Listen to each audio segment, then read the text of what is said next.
ऐसा ही यह बालक था, इसका नाम था सुदामा। और यह बालक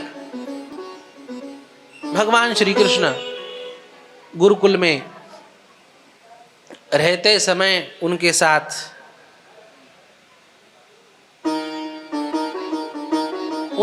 पढ़ता, उनके साथ सेवा करता, काम करता और दोनों आनंद मनाते।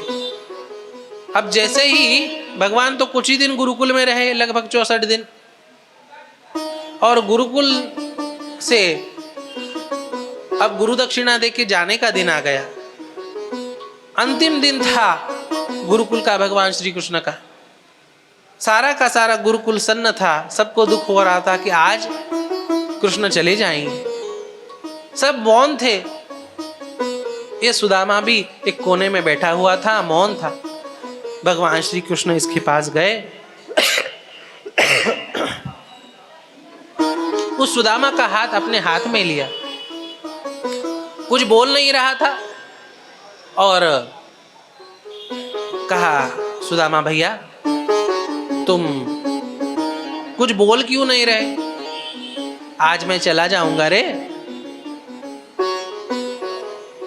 सुदामा जी चुप थे। कब मिलेंगे हम बाद में? सुदामा जी चुप थे। भगवान कहते हैं कि जब अपन बिछड़ जाएंगे, जब तुम बड़े हो जाओगे, घर चले जाओगे, तब तुम मुझे भूल जाओगे, है ना? अब सुदामा जी को रहा नहीं गया, सुदामा जी बोल पड़े, क्या कुछ भी कहते हो?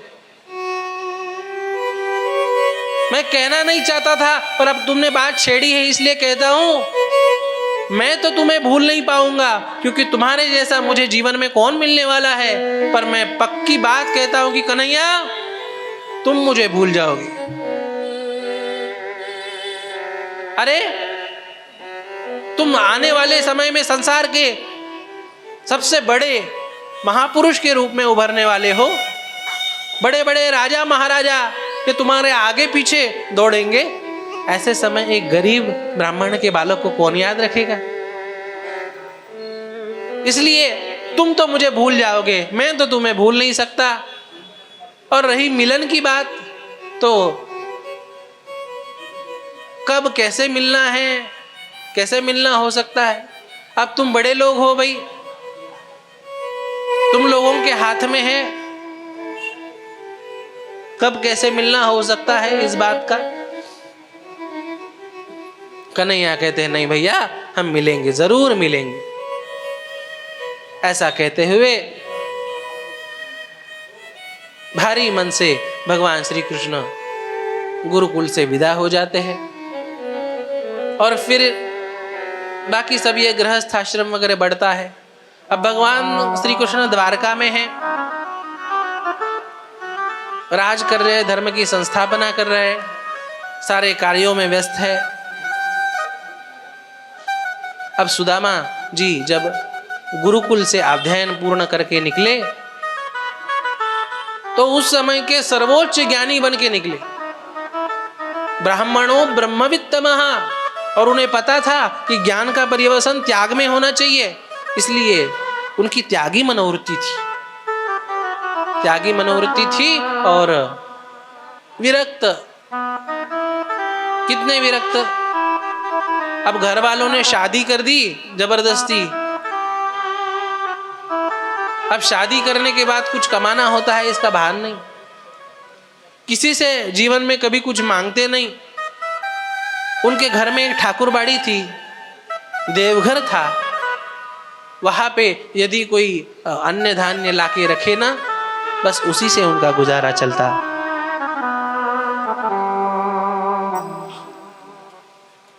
घर में कुछ नहीं था। अरे घर में कुछ नहीं था कहने के लिए, घर कहाँ था? टूटी झोपड़ी, उसमें फूटा तवा और चूल्हा, बस। जो कुछ भगवान के सामने आता वह कभी कभार बना के पा लेते। हफ्ते भर में आधा हफ्ता तो पानी पी के उनका ऐसे ही निकलता। रोज अन्न मिलेगा इसकी कोई शाश्वती नहीं। कभी सुदामा जी की पत्नी जिसका नाम था सुशीला, वह सुशीला कभी कहती अजी बच्चों को, हमारे बाल बच्चे हैं, इनसे इनके लिए कुछ व्यवस्था कीजिए। सुदामा जी कहते शांत रहो सुशीले, भगवान कुछ ना कुछ व्यवस्था करेंगे।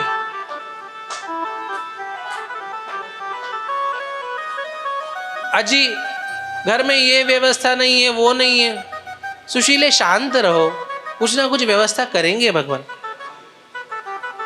अब दोनों की उम्र हो चुकी थी, और उम्र हो चुकी थी तो सांगितल्यावर या म्हणा।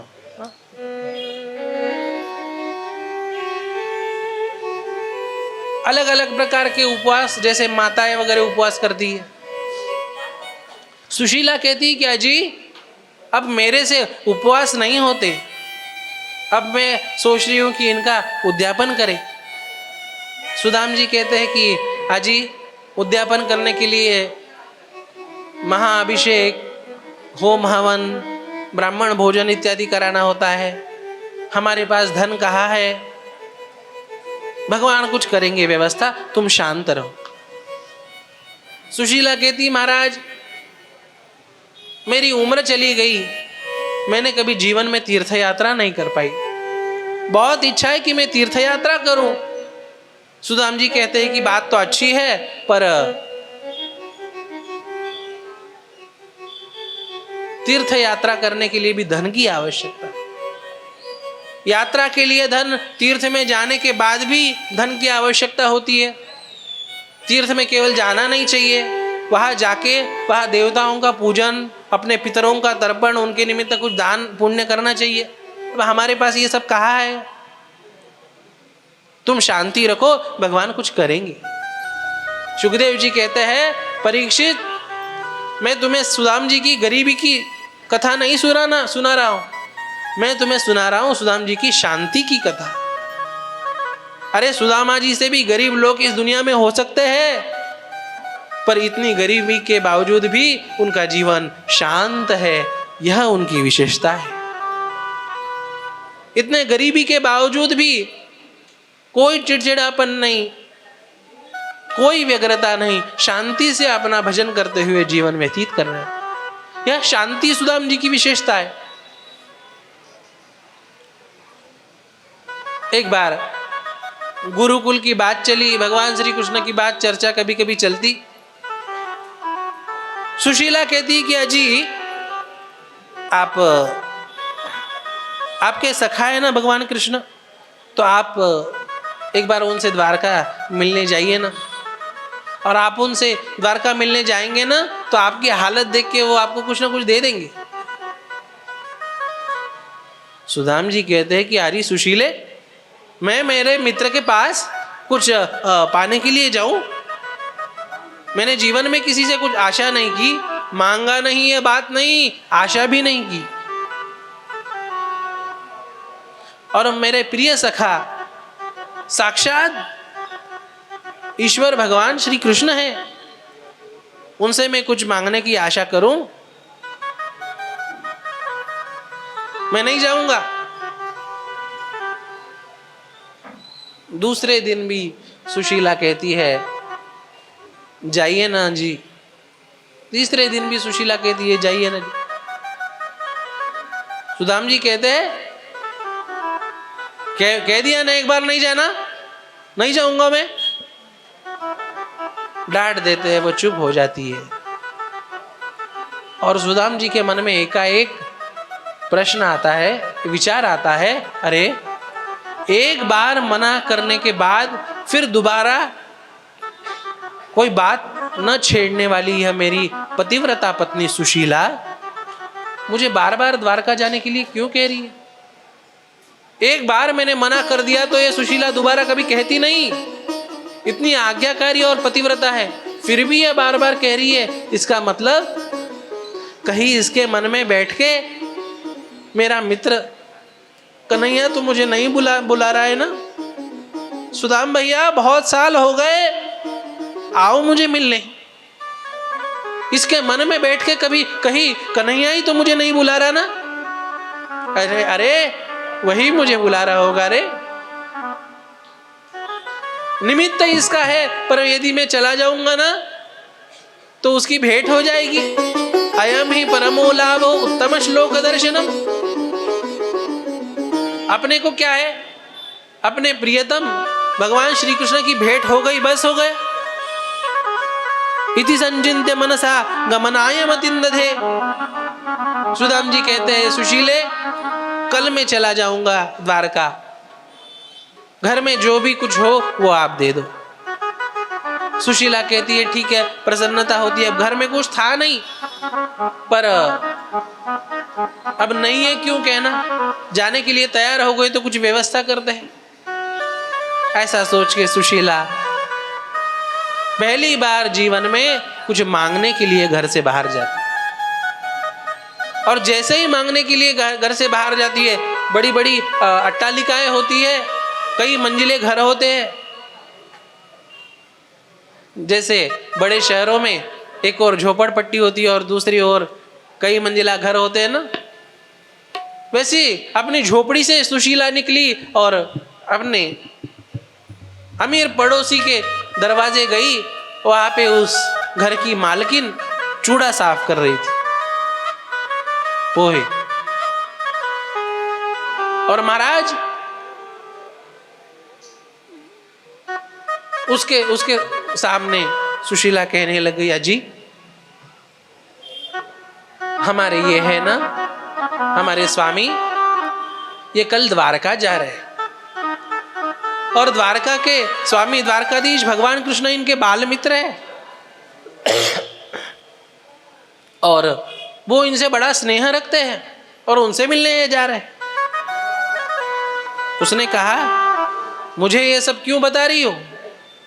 अजी ऐसा है, ये उनसे मिलने जा रहे हैं, इनके पास हमारे यहाँ कुछ नहीं है, कुछ साथ में लेके जाने के लिए कुछ तो होगा ना, इसलिए चाहिए होगा ना, इसलिए मांगने के लिए आए। उसने कहा, कैसे कैसे लोग हैं, बहाना बना के मांगते हैं। सुशीला ने कहा, देखिए हमने आपके क्या दिया, पोहे दे दिए।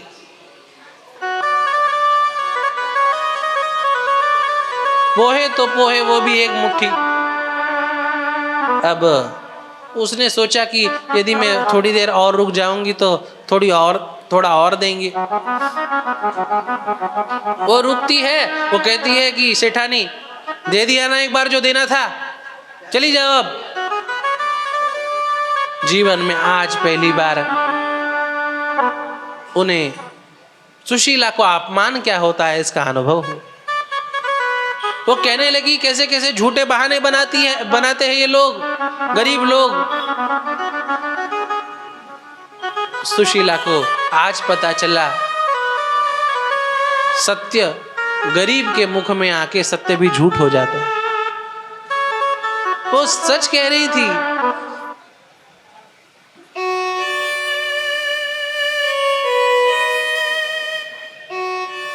तीन चार घर घूमने के बाद जो भी कुछ मिला वह एक पोटली में बांध के सुशीला घर पे आती है। दूसरे दिन सुदाम जी निकलते हैं और निकलते हैं द्वारका की ओर। अब जैसे ही द्वारका की ओर निकलते हैं और द्वारका में प्रवेश करते हैं, पूरी की पूरी द्वारका सोने से जगमग जगमग कर रही है। और महाराज लोगों से पूछते हैं, अरे कन्हैया का महल कौन सा है? लोग कहते हैं, कौन कन्हैया? अरे तुम्हारे द्वारका इस नगरी का स्वामी। अच्छा, कृष्णचंद्र जी महाराज? हाँ हाँ वही मेरा बाल मित्र है। लोगों ने सोचा ये पागल है, ये भगवान से मिलके ये भगवान को परेशान करेगा। किसने कहा दाई ओर जाओ, किसने कहा बाई ओर जाओ, किसने कहा पीछे जाओ, किसने कहा सीधे जाओ। जो जहाँ कहता, सुदाम जी बड़े भोले थे, वहाँ उधर जाने लग गए। और जैसे ही जब मिल नहीं रहा था तो भगवान का भवन एक वृक्ष के नीचे बैठ गए और कहा, अरे कन्हैया कहाँ छुप गए हो इस सोने के पीछे। उनकी आंख लग गई। थोड़ी देर में किसी ने कहा, कोई वहां पे आया और उसने कहा, अजी आपको कहाँ जाना है? मुझे कृष्ण के महल में जाना है। आप जहाँ पे बैठे हैं ना, ये सीधे जाके जो महल है ना, वह उन्हीं का है। सुदाम जी उठते हैं और जैसे ही उठते हैं भगवान श्री कृष्ण के महल की ओर जाने लगते।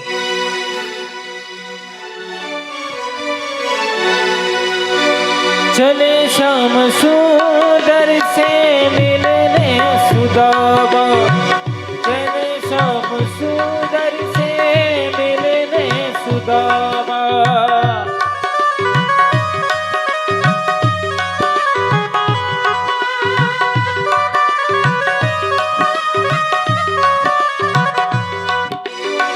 चले श्याम सुंदर से मिलने सुदामा, चले श्याम सुंदर से मिलने सुदामा। ओ गाते चले मन में, गाते चले मन में हरे कृष्ण रामा। चले श्याम सुंदर से मिलने सुदामा, चले श्याम सुंदर से मिलने सुदामा। जय हो कृष्ण कन्हैया लाल की।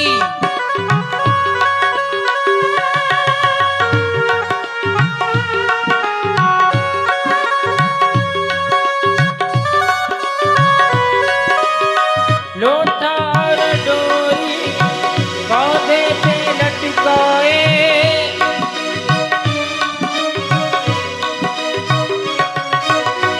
चावल की बोतली बगल में दबा दिए।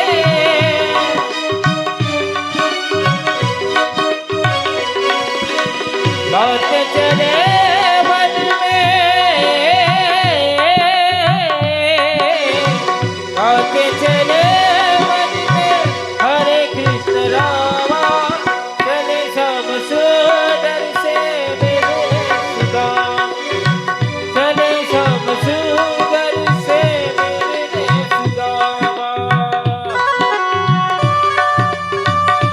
जय हो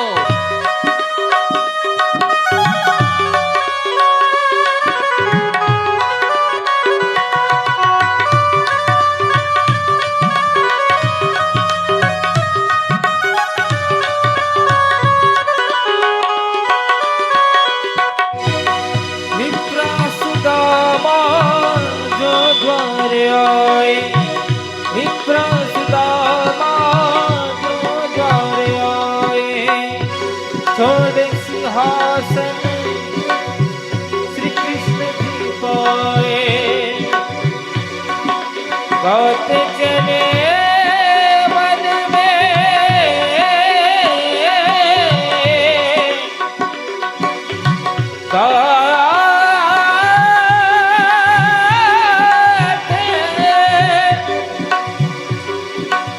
गाते चले मन में हरे कृष्ण रामा। चले श्याम सुंदर से मिलने सुदामा, चले श्याम सुंदर से मिलने सुदामा, चले श्याम सुंदर से मिलने सुदामा। सुदाम जी महाराज की जय। भगवान श्री कृष्ण सुदाम जी आते हैं और जैसे ही भगवान श्री कृष्ण सुदाम जी के प्रति सुनते हैं, उनका नाम सुनते हैं, उनके निकट आते हैं, उनका हाथ अपने हाथ लेते हैं और अपना उनका हाथ पकड़ के अपने महल में ले जाते हैं। महल में ले जाते हैं अपने सिंहासन पे सुदाम जी को बिठाते हैं और अपने सिंहासन पे सुदाम जी को बिठाते हैं, कहते हैं संकोच ना करो सुदाम जी, आप हमारे पूज्य हो। भगवान श्री कृष्ण स्वयं चरणों में बैठ जाते हैं और जैसे ही चरणों में बैठ जाते हैं, रुक्मिणी मैया को कहते हैं कि अजी पग पखारने के लिए थाल लाओ। पर जैसे ही सुदाम जी के चरणों की ओर देखते हैं ना, चरणों में कांटे घुसे हुए। एक एक कांटा जैसे ही देखा, कन्हैया को रहा नहीं गया और अपने मित्र को इतना दुख हुआ, यह देख के कन्हैया के आंखों से अश्रु बहे, इतने अश्रु बहे, उस आंसुओं से भगवान कृष्ण ने पूरे के पूरे सुदाम जी के पग पखार लिए। हो बराबर में अपने सुदामा बिठाए, चरण आंसुओं से सामने धुलाए, चरण आंसुओं से सामने धुलाए। बराबर में अपने सुदामा बिठाए, चरण आंसुओं से सामने धुलाए, चरण आंसुओं से सामने धुलाए।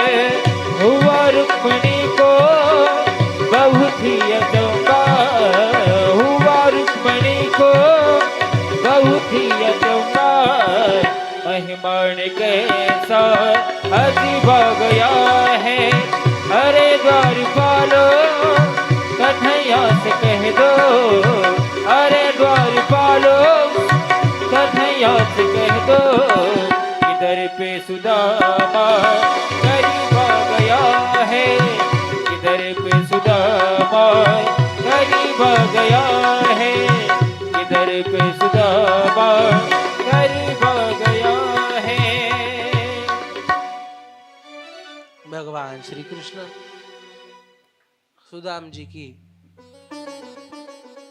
स्थिति देख के उनके आंखों में अश्रु आते हैं। ये कितनी बड़ी बात है जी, पूरा का पूरा यदुवंश समाप्त हो गया, फिर भी भगवान कृष्ण के आंखों में एक बूंद आंसू नहीं आई। और उन्हीं भगवान श्री कृष्ण के आंखों में सुदाम जी की स्थिति देख के आंसू आ गए। ये भगवान की कितनी बड़ी भक्तवत्सलता है, ये भगवान का कितना बड़ा प्रेम है अपने मित्र के प्रति, अपने भक्त के प्रति। भगवान श्री कृष्ण उनकी पूजितो देव देवेन विप्र देवेन देववत, उनकी पूजा करते हैं और पूजा करके उनका पाद्य पूजन वगैरह करके अग्रहित शिरसा राजन भगवान लोक पावनः, भगवान श्री कृष्ण उनके चरणों का तीर्थ अपने हाथों से लेके उसे मस्तक पे धारण करते। अरे जिनके चरणों से गंगा जी निकलती है, वह भगवान सुदाम जी का तीर्थ स्वयं प्राशन करके अपने मस्तक पे धारण करते हैं। ये कितनी उनकी उदारता। होता ऐसे है, अच्छे से पूजा हो गई, सुदाम जी को बढ़िया पंच पकवान का भोजन कराते हैं। भोजन कर रहे, जब सुदाम जी कर रहे होते हैं, भगवान श्री कृष्ण स्वयं अपने हाथों से पंखा करते हैं। उनकी भगवान की तरह, राजा की तरह सेवा करते हैं। और भोजन वगैरह होने के बाद फिर दोनों मित्र बैठते हैं और अपने गुरुकुल की यादें, किस प्रकार से हमने गुरुकुल में हम अध्ययन करते थे, हम खेलते थे, हम गुरुदेव की सेवा करते थे, यह पुरानी बातें याद करते हैं। याद है हम जंगल में समिधा तोड़ने के लिए जाते थे और एक बार कैसी भयंकर बारिश आ गई और हम जंगल में अटक गए। सुदाम जी कहते हैं, हाँ याद है, बड़ी भीषण रात्रि थी वो। कैसे कैसे संकटों का सामना करके हमने गुरुकुल में निवास किया, गुरुदेव की सेवा की, अध्ययन किया।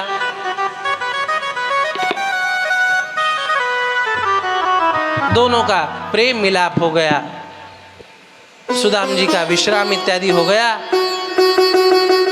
अब दूसरे दिन महाराज जाने का समय आ गया। अब जैसे ही जाने का समय आ गया, भगवान श्री कृष्ण कहते हैं ठीक है। सुदाम जी कहते हैं कि अब मैं चलता हूं।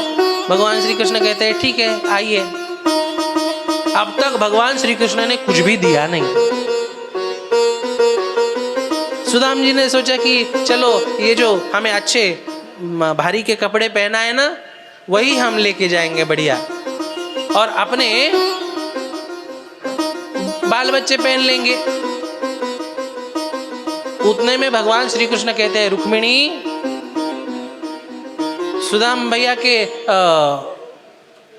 पुराने कपड़े संभाल के रखे हैं ना? रुक्मिणी कहती है, हाँ जी रखे। और वो पुराने कपड़े लेके आती है। अब सुदाम जी ने अपने साथ जो चूड़ा लाया था वह भी भगवान श्री कृष्ण ने अभी चखा नहीं। भगवान श्री कृष्ण कहते हैं, अरे भैया, भाभी जी ने कुछ तो भेजा होगा मेरे लिए। सुदाम जी कहते हैं, नहीं नहीं। अब उन्हें संकोच हो रहा है, अरे इतना बड़ा सोने की द्वारका और मैं ये छोटा सा क्या दूं? मन में संकोच हो रहा है। भगवान श्री कृष्ण इधर उधर की बातें करते हैं, और जैसे ही बातें करने में लगे हुए होते हैं सुदाम जी, उनका ध्यान नहीं होता। उनकी काख में जो पोटली होती है वो पोटली जोर से खींच लेते हैं। जैसे ही वो पोटली खींच लेते हैं और खोल के देखते हैं, अरे क्या भेजा है भाभी जी ने, क्या भेजा है?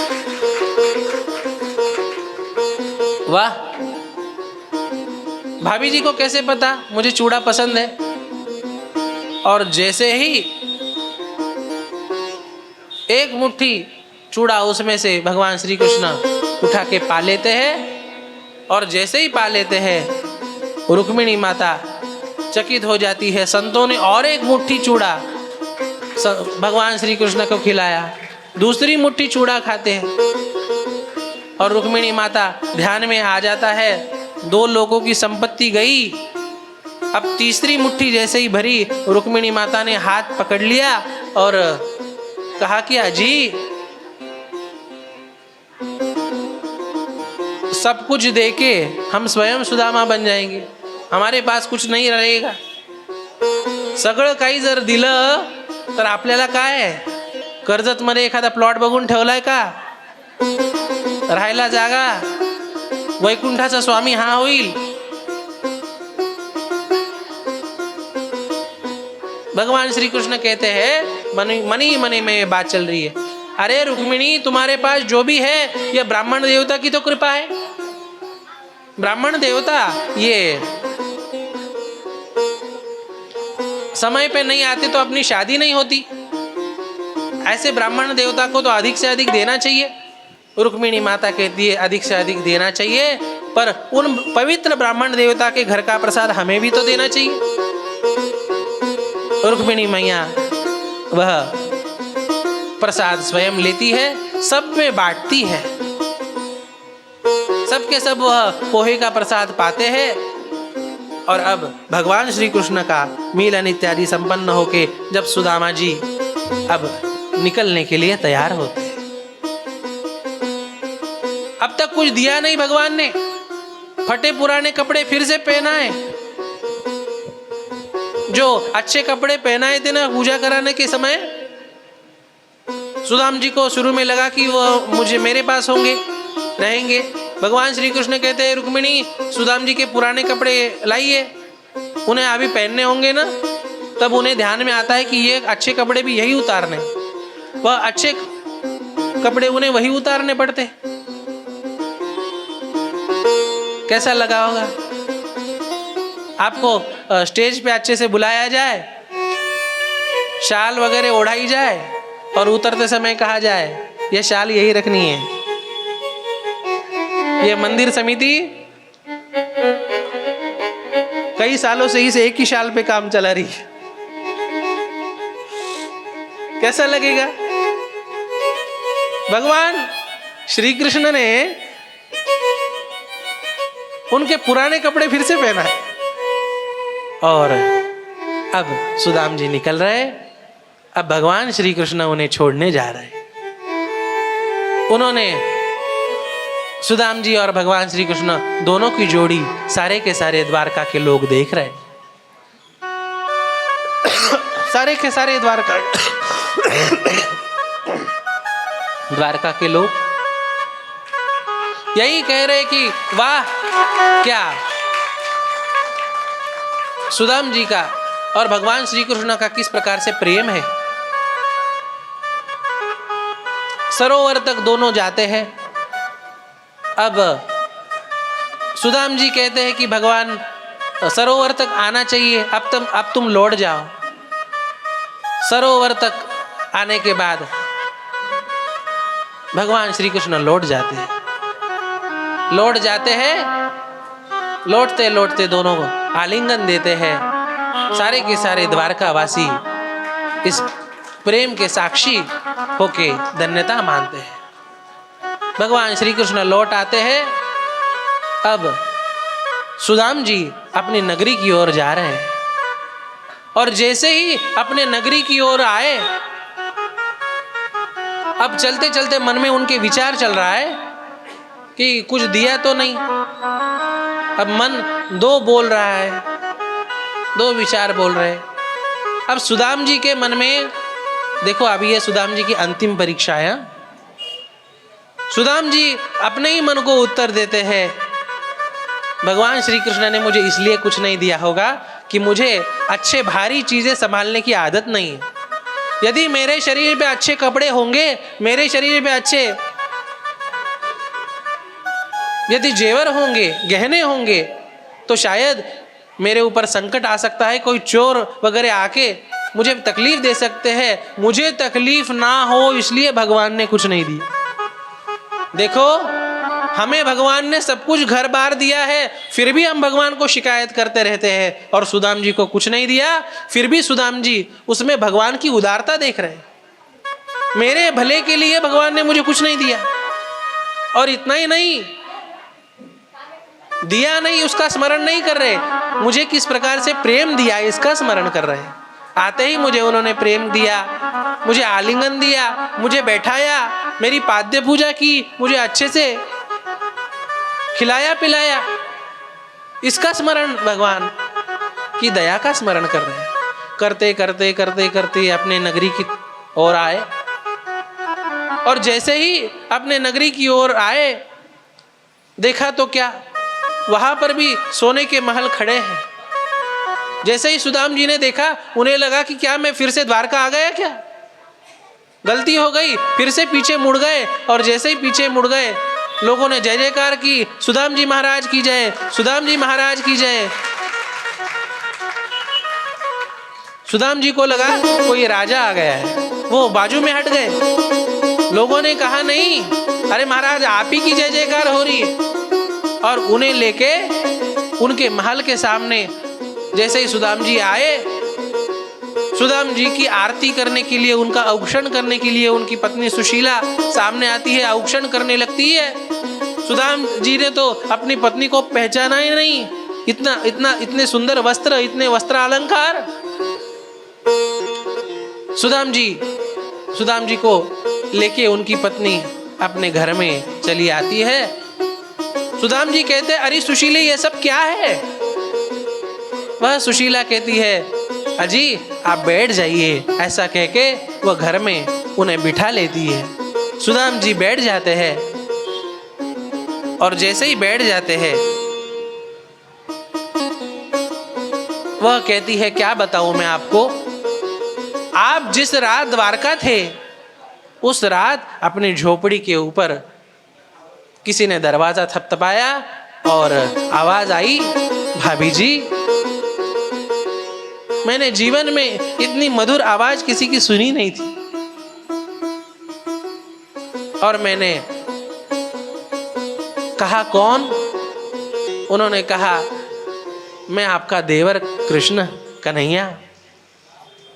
मैंने दरवाजा खोला, लाल जी अंदर आ गए और उन्होंने कहा, भाभी जी आप, भैया से तो मैं मिल लिया, पर आपसे मेरा मिलना कब होता? और इसलिए आपसे मिलना हो, इसलिए भैया वहां आराम कर रहे हैं और तब तक मैं आपसे मिलने के लिए आ गई।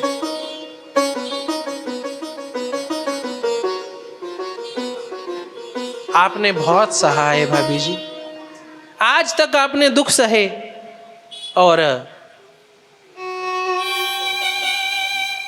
भैया वहां आए। मैं सुदाम भैया को दे सकूं, मैं कुछ दूं, ये मेरी पात्रता नहीं है। अरे वो इतना विरक्त है कि उसे मैं क्या दूं, उसे किसी बात की आशा नहीं है, पर वो भले ही ना ले, मेरी ओर से आपको छोटी सी भेंट देनी है, उतना आप स्वीकार कीजिए। ऐसा कहके उन्होंने मुझे प्रणाम किया और जैसे ही अंतर्धान हो गए, ये सारा का सारा भव्य नगर स्वर्णमय महलों में परिणित हो गया। ये सारा दिया हुआ ऐश्वर्य ये उन्हीं का है। सुदाम जी कहते हैं, वारे कन्हैया, मेरे सामने तो कुछ दिया नहीं, पर कुछ देना बाकी छोड़ा भी नहीं। धन्य हो तुम, पर याद रखना मैं इस ऐश्वर्य में फंसूंगा नहीं और मैं अखंड तुम्हारी भक्ति करता रहूंगा। दास्यम पुनर जन्म निजन्म स्यात्, मुझे कुछ देना है ना तुम्हें, तो जन्म जन्म तक तुम्हारी भक्ति दो। सुदाम जी उसके बाद अपनी पत्नी से कहते हैं, अरे सुशीले, तुम्हें जो दान पुण्य करना था ना, तुम्हें तीर्थ यात्रा करनी थी ना, तुम्हें व्रत यज्ञ करने थे ना, अब इस धन से सब कुछ पुण्य कर्म करो और मुझे मेरे भजन में व्यस्त रहने दो। सुदाम जी भगवान के स्मरण में, भगवान के भजन में व्यस्त रहते और अपना जीवन अलिप्त, ऐश्वर्य से भी अलिप्त रह के अपना जीवन उन्होंने व्यतीत किया। सुखदेव जी महाराज कहते हैं, आज एक स्पर्धा का निर्णय हो गया। क्या निर्णय हो गया? स्पर्धा का निर्णय हो गया कि भगवान हारे और भक्त जीते। भगवान और भक्त में दोनों में स्पर्धा चल रही थी। भगवान अपने भक्त की परीक्षा ले रहे, गरीबी देखे परीक्षा ले रहे, उसमें भी सुदामा जी उत्तीर्ण होते हैं। उन्हें ऐश्वर्य अमीरी देके सुदामा जी को अमीरी देते हैं, उसके बाद भी सुदामा जी उससे अलिप्त रह के अपना जीवन व्यतीत करते हैं। भगवान को अजित कहा गया, पर दृष्ट्वा स्वभृत्यै रजितम पराजितम। अजित रहने वाले भगवान, किसी से न जीतने वाले भगवान, वह भी सुदाम जी जैसे अच्छे महान भक्तों से हार गए जी। इस प्रकार सुदाम जी महाराज जैसे भक्त, भगवान भी उनसे हार जाते हैं। इस प्रकार भगवान अपने भक्तों को प्रेम देते हुए नानाविध लीला करते हैं। एक बार होता ऐसा है, कुरुक्षेत्र में सूर्य ग्रहण का महापर्व होता है। जैसे हमारे यहाँ कुंभ मेला होता है, वैसे सूर्य ग्रहण का भी बड़ा भारी महत्व है। संपूर्ण देश के लोग उस सूर्य ग्रहण के काल में कुरुक्षेत्र में आते हैं। भगवान श्री कृष्ण भी वसुदेव देवकी अपने माता पिता इत्यादियों की आज्ञानुसार कुरुक्षेत्र में सपरिवार आते हैं। जैसे कुंभ मेला में भारत के सभी प्रांतों के लोग होते हैं, वैसे ही सभी प्रांतों के लोग कुरुक्षेत्र में सूर्य ग्रहण के पर्व पे आते हैं।